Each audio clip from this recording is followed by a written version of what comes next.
विशेष हैं, अशेष हैं, प्रशेष हैं, विशेष हैं। जो उनको जैसा साध ले वे उसके जैसा भेष हैं। वे नेत्र सूर्य देवता का चंद्रमा का भाल हैं। विलय भी वे, प्रलय भी वे, अकाल महाकाल हैं। हर हर महादेव। दोस्तों, भोलेनाथ को जटेश्वर या जटाधीश भी कहा जाता है और उत्तराखंड में एक ऐसा मंदिर है जहां भोलेनाथ की जटाओं की पूजा की जाती है।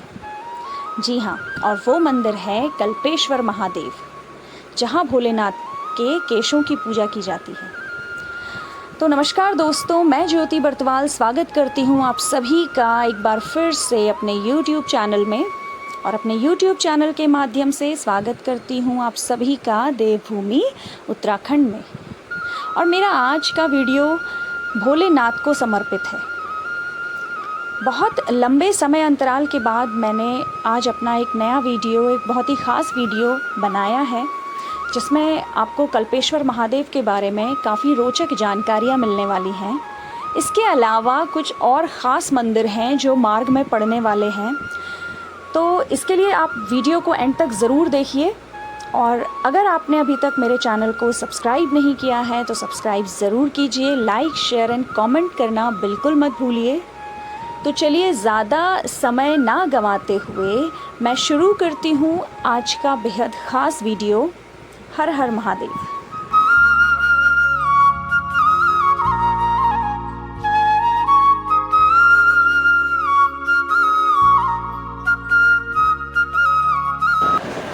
तो हम अपनी यात्रा शुरू कर चुके हैं कर्ण नगरी कर्णप्रयाग से।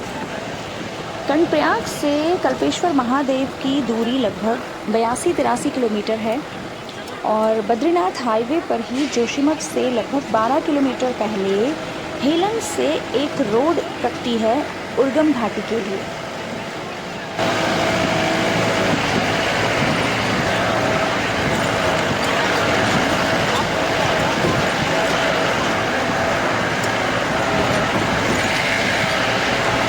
दोस्तों, जैसा कि आप वीडियो में देख पा रहे होंगे, उर्गम की ओर जाने के लिए जो रास्ता है ना, काफ़ी नैरो है, संकरा है, और जगह जगह से काफ़ी इसमें टूट फूट भी मची हुई है। उबड़ खाबड़ रास्ता है थोड़ा कुल मिला के। बरसात में यहाँ पे आना सही नहीं है, सेफ़ नहीं है, रिस्की है।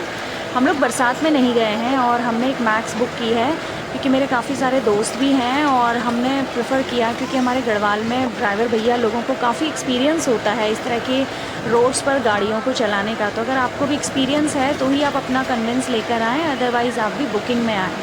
कल्पेश्वर महादेव की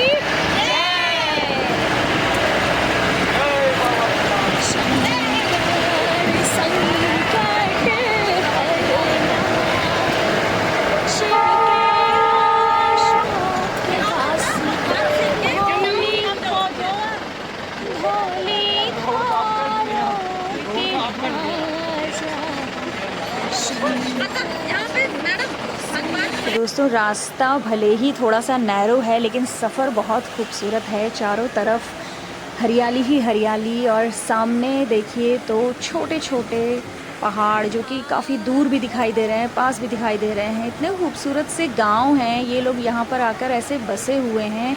बहुत ही खूबसूरती से यहाँ पर इन्होंने अपने आप को, अपनी जगह को बसाया हुआ है, और मुझे तो बहुत खूबसूरत लग रही है यहाँ की लोकेशन। अच्छी है ना, लोकेशन अच्छा है।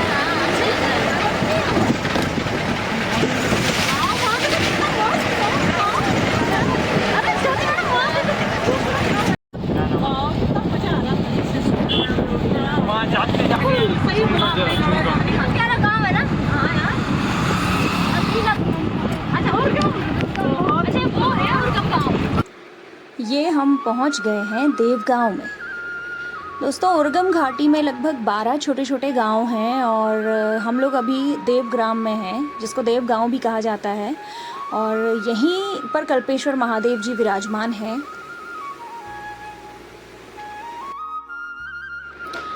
तो दोस्तों, बिल्कुल गाड़ी से उतरते ही हम लोग इतने खुश हुए हैं और इतने सरप्राइज्ड हो गए हैं, क्योंकि ये लोकेशन बहुत खूबसूरत है, और इतना हमने एक्सपेक्ट नहीं किया था कि इतनी अच्छी जगह हमें देखने को मिल सकती है। तो सब फ़ोटो खिंचवा रहे हैं सबसे पहले तो।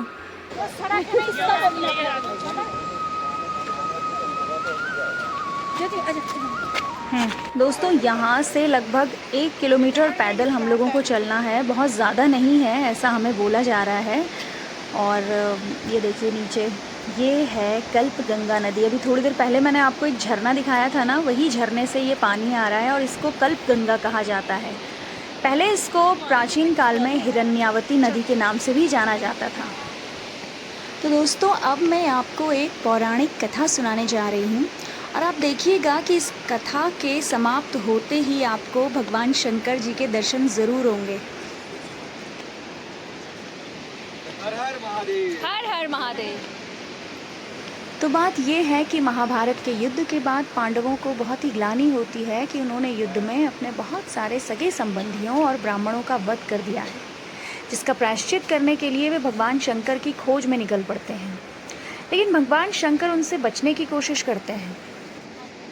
तब भगवान शंकर बैल का रूप धारण करके गायब हो जाते हैं और 5 अलग अलग स्थानों पर भिन्न भिन्न रूपों में प्रकट होते हैं। और इन्हीं 5 स्थानों को पंच केदार कहा गया है, जिनमें से ये 5वां केदार कल्पेश्वर महादेव को माना जाता है। कहते हैं यहाँ पर भगवान शंकर के जटाओं की पूजा की जाती है। देखिए मुताना शब्द ता भीतर बिटिन दिया खणछो कमण्याची भीतर बिटिन जाणू छायची ना ता जगह मार लो। यहीं पे उतार दे क्या चप्पलें? आगे भैया यहीं पे उतार रहे हैं सब चप्पलें।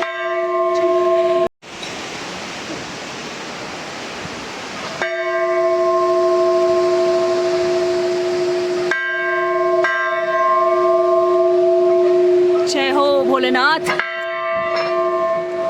तो दोस्तों इसी प्रकार पौराणिक कथा के अनुसार कल्पेश्वर महादेव मंदिर में भगवान शंकर के जटाओं की पूजा की जाती है। कहते हैं जिन 5 स्थानों पर भगवान शंकर प्रकट हुए विभिन्न रूपों में, वहाँ पांडवों ने मंदिरों का निर्माण करवाया और उन्हीं को पंच केदारों के नाम से जाना जाता है, जिनमें से ये एक 5वां केदार है कल्पेश्वर महादेव। वहाँ ऊपर क्या है? लोकेशन बड़ी अच्छी है रोहित। तो दोस्तों मैंने कहा था ना कि कथा के समाप्त होते ही आपको भगवान शिव के दर्शन ज़रूर होंगे। तो ये देखिए अब आपको भगवान शंकर के दर्शन होने वाले हैं। तो जैसे ही हम मंदिर के प्रांगण में प्रवेश करते हैं, वैसे ही हमें दिखाई देते हैं नंदी महाराज और देश भर में विराजमान 12 ज्योतिर्लिंगों के स्वरूप 12 लिंग भी यहाँ पर दिखते हैं।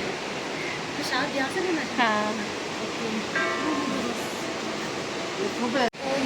तो अब आगे चलते हैं मुख्य मंदिर की तरफ और ये है मुख्य मंदिर। तो दोस्तों ये आपको एक बड़ी सी शिला, काली शिला के रूप में जो ऊपर से दिखाई दे रही है ना, गुफा के रूप में, यही हैं भगवान शंकर की जटाएं, भोलेनाथ की जटाएं, जिनकी यहाँ पर पूजा की जाती है। और इन जटाओं के स्वरूप की जो पूजा की जाती है वो मुख्य मंदिर के अंदर की जाती है और वहाँ पर फ़ोटोज़ लेना वर्जित है, इसलिए वहाँ की फ़ोटोज़ मैं आपको नहीं दिखा सकती। देखिए पुजारी जी अंदर जा रहे हैं और मैं भी बाहर पूजा करके अंदर ही प्रस्थान करने वाली हूँ और अंदर भोलेनाथ के दिव्य दर्शन करने वाली हूँ दोस्तों।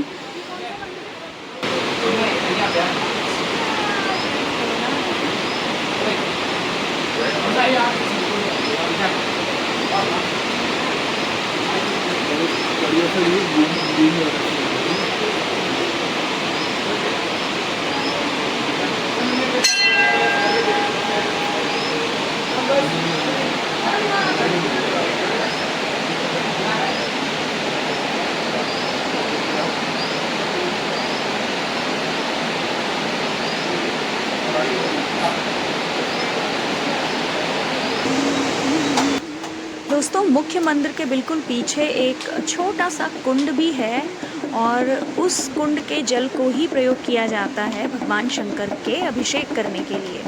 इस कुंड की भी अपनी एक मान्यता है और मान्यता ये है कि भगवान शंकर के त्रिनेत्र से गिरने वाले जल की एक बूंद से उस कुंड का निर्माण किया गया है और ये भी माना जाता है कि इसी कुंड के जल का प्रयोग किया गया था समुद्र मंथन के लिए भी।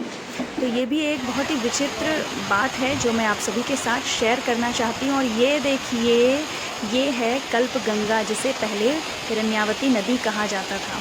और हम लोगों ने सभी ने बाद में इस झरने का, इस वाटरफॉल का, इस कल्प गंगा का भरपूर आनंद उठाया। तो दोस्तों, कल्पेश्वर महादेव की यात्रा हमारी यहीं पर समाप्त होती है और अब हम चलते हैं एक और दिव्य मंदिर के दर्शन करने के लिए। मैंने आपको शुरू में ही बताया था कि मार्ग में हमें कुछ और दिव्य दर्शन करने को मिलेंगे मंदिरों के, तो चलिए चलते हैं। रात को मजा आती है यहाँ, है ना? दिन में भी आती है। उसके घर भी चले जाओ, उसके कहीं भी चले जाओ मैडम। सब एंटीक पीस रहते हैं। हाँ, एक ये गो नो क्या चीज है आंटी जी? उर्गम। ये गो नो क्या चीज? उर्गम है ना? इरा सुना ही नहीं।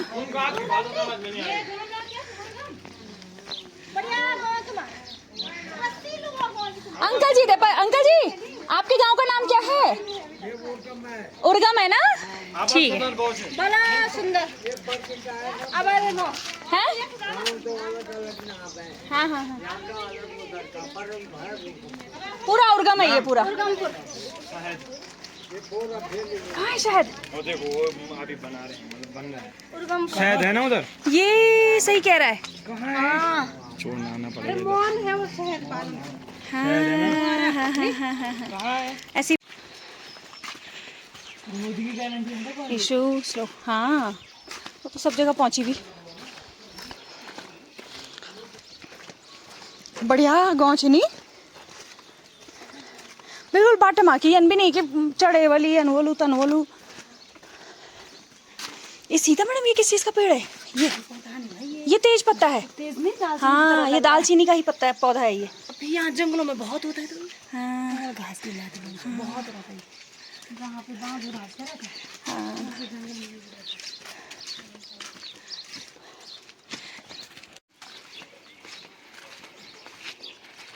दोस्तों, अब आ गए हैं हम लोग उर्गम। एक बहुत ही प्यारा सा गांव है, छोटा सा गांव है, बल्कि छोटा नहीं है, बहुत बड़ा गांव है। और भगवान कल्पेश्वर महादेव के दर्शन के बाद हम लोग जा रहे हैं ध्यान बद्री, जो कि थोड़ी ही दूर पे उर्गम गांव में ही स्थित है। तो अगर आप लोग इस तरफ कभी आएँ कल्पेश्वर महादेव के दर्शन करने के लिए, तो ध्यान बद्री से होकर ज़रूर जाएं। तो हम लोग अभी वहीं जा रहे हैं और आसपास आप देखेंगे गांव इतना खूबसूरत है, इतना प्यारा है। तो मैंने सोचा आप लोगों को दिखाऊं गांव की ब्यूटी, खूबसूरती, हमारे उत्तराखंड की खूबसूरती। ठीक है सर, ये देखिए, ये पुराने बिल्कुल एंटीक पीस वाले जो अब आप लोगों को नहीं दिखाई देते हैं, हम लोगों को नहीं दिखाई देते हैं, क्योंकि अब सबने ईंट पत्थरों वाले घर बना रखे हैं। तो अब ये इतना खूबसूरत लग रहा है, ये पूरा लोकेशन। वाओ, ये गौशाला होगी क्योंकि यहाँ पे गाय वगैरह बांधी गई है। और इनफैक्ट कोई चढ़ाई नहीं है, कुछ नहीं है। सबसे ख़ास बात इस गांव की मुझे ये लग रही है कि बिल्कुल भी आपको ज़्यादा पैदल नहीं चलना है। जैसे हमारे गढ़वाल के गांव काफ़ी इंटीरियर में हैं, उनकी अपनी खासियत है, लेकिन यहाँ पे आप सड़क से थोड़ा सा दूर ऐसे सिर्फ ऐसे वॉक करते हुए जाएंगे तो मंदिर पहुँच जाएंगे दोस्तों। क्या होगा?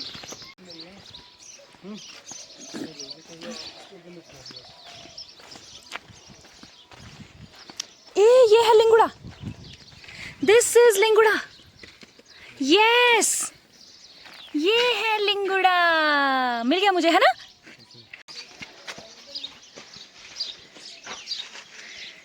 चलो चलें।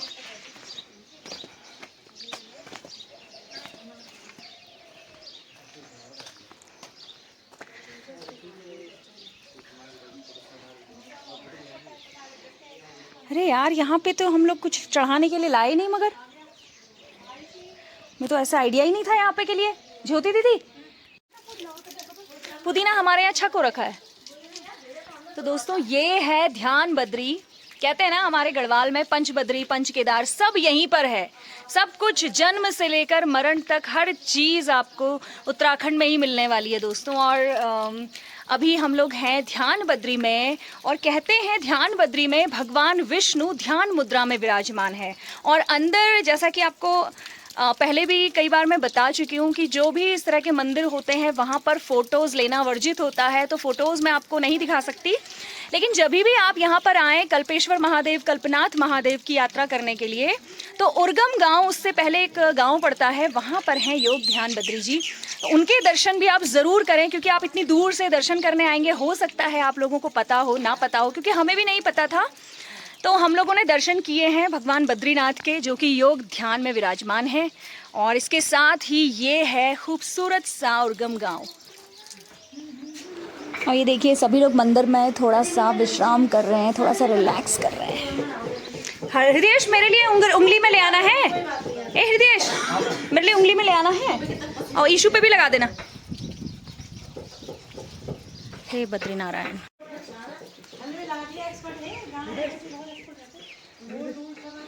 मुझकुंद गणेश गुफा और गुफा व्यास जी, महाभारत रची और रचे इतिहास जी। इधर से आ जाओ, एक परिक्रमा हो जाएगी एक। और नहीं, मैं चल रहा यहाँ अकेले।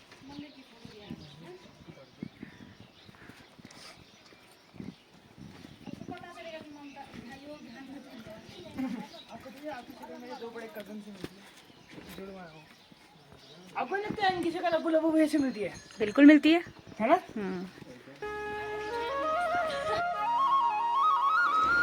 तो दोस्तों यही थी मेरी आज की वीडियो, जिसमें मैंने आप लोगों को कल्पेश्वर महादेव के दर्शन कराए, योग ध्यान बद्री के दर्शन करवाए। और आई होप कि आप लोगों को मेरी वीडियो पसंद आई होगी, कुछ इंटरेस्टिंग जानकारी पसंद आई होगी। तो लाइक शेयर एंड सब्सक्राइब ज़रूर कीजिए और ज़्यादा से ज़्यादा वीडियो को शेयर कीजिए। बहुत जल्द आप लोगों के लिए एक और नई वीडियो बहुत ही ख़ास जानकारी के साथ मैं लेकर आऊँगी। तब तक आप लोग अपना ख्याल रखिए, स्वस्थ रहिए, मस्त रहिए, खुश रहिए और एक दूसरे का सहयोग करिए। कल्पेश्वर महादेव वर्ष भर खुला रहता है, तो आप लोग अपना प्लान कभी भी कर सकते हैं अपने अकॉर्डिंग, अपनी छुट्टियों के अकॉर्डिंग, बस बरसात को छोड़ के। Take care, good bye.